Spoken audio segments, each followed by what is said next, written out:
Good morning, Morning Musings by Melinda. So we're going to start using everyone's suggestions and teach in the morning per what you have written to me about what you want to learn more about. And if you haven't put your 2 cents in, please look back to a post from last week and add what you want me to speak about. Before I talk about chakras and their meaning and understanding the chakra system, I would like to just say that yesterday's musing, as I compared the Trump and Kennedy families, by no measure was to discount what Kennedy did during the civil rights movement. In fact, in that respect, there's been a little bit of an opposite side of the coin in the history repeating itself. So Arizona has the dubious distinction of being the #1 COVID hotspot in the world, and our son is holding his own as he fights COVID, still here at home. So we are very pleased that we have him here and that we are taking care of him from his bedroom. But that's not the case with so many people, because somebody came into my mind yesterday and I texted her and said, hey, I was just thinking about you. And she said, that's because I'm in the ER and my husband is in the hospital with COVID. So let's really concentrate on not making this a politically charged situation. Let's support our restaurants by getting takeout food. Let's wear our masks over our nose and mouth and be considerate of others. So Jamie Barber Denny asked me about chakras, and to explain the chakra system, chakra is actually a Sanskrit word that means energy wheel. And there are many more chakras in our body than the 7 that we're going to talk about. For example, there are chakras at your knees. And if you meditate and put pink energy into the knees chakras, that actually moves your vibration towards more of a loving vibration. And why do we talk about chakras? And we talk about the aura. We understand how energy works through our bodies. And remember, in religious pictures, they show religious saints and Jesus and Mary with halos over their head. And that means that their chakras are pure, clear, and perfect, and they are in their divine mind. So the chakras start at the root or the base of the spine, and that chakra is for where you feel at home in the world and in your body. And that's a ruby red energy. And when you're meditating, what you want to do is you want to meditate up your body with the chakras and the colors, and you want to spin those colors in a clockwise motion to open those chakras up and to utilize the vibrational frequency of keeping them open. The second chakra is your navel chakra, and that's like an orange color, and you can kind of visualize the taste or the flavor or the texture of an orange while you're meditating on that chakra. And that chakra governs both creativity and sexuality. And moving up the spine, you then come to your solar plexus chakra, which is yellow. And I always visualize a drop of golden sunlight in that chakra.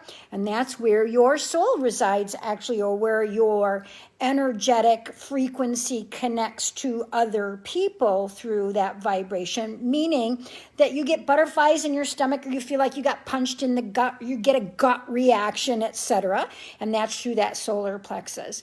Then you go into your heart chakra, which really governs giving and receiving. And that's like a green color. And so you want to visualize an emerald green color in that chakra as you are going up the spine and opening those chakras and visualizing the colors and spinning them in a clockwise motion.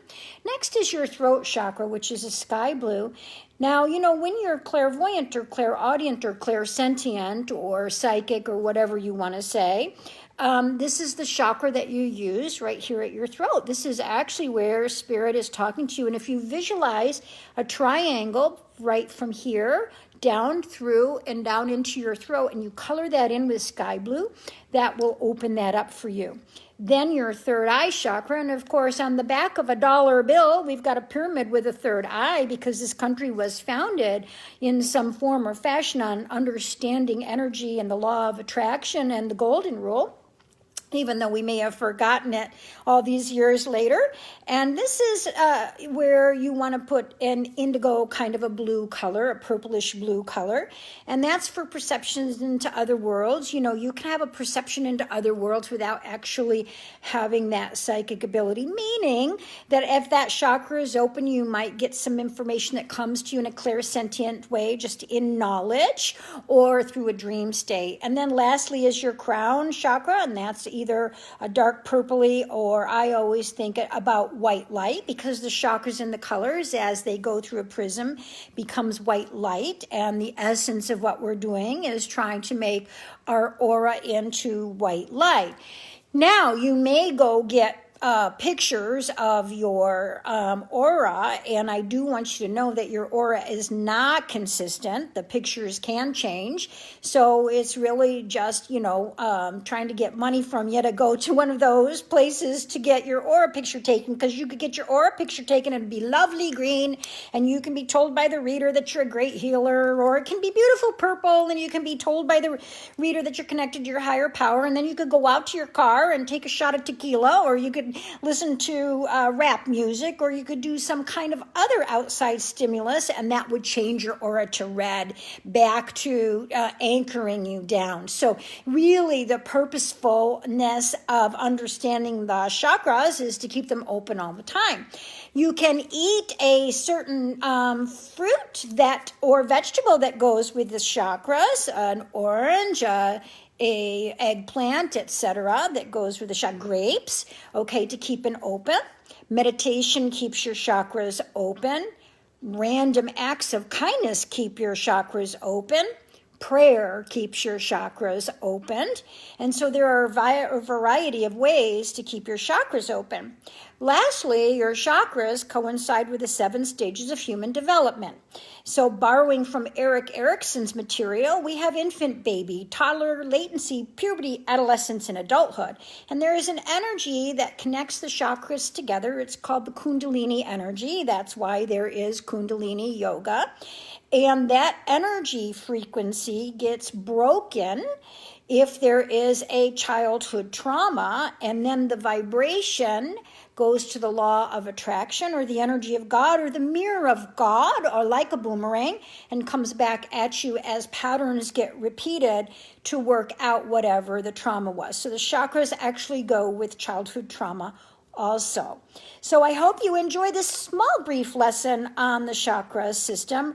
Remember, if you want to understand more about spirituality and psychology, please join my daughter, Amanda Chavez, who is a social worker and a real psychotherapist, and together we are teaching Thursdays.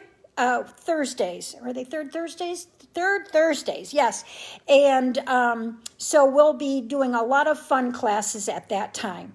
All right, well, the 5th of January, those of us in Arizona really have to pay attention to what we're doing right now.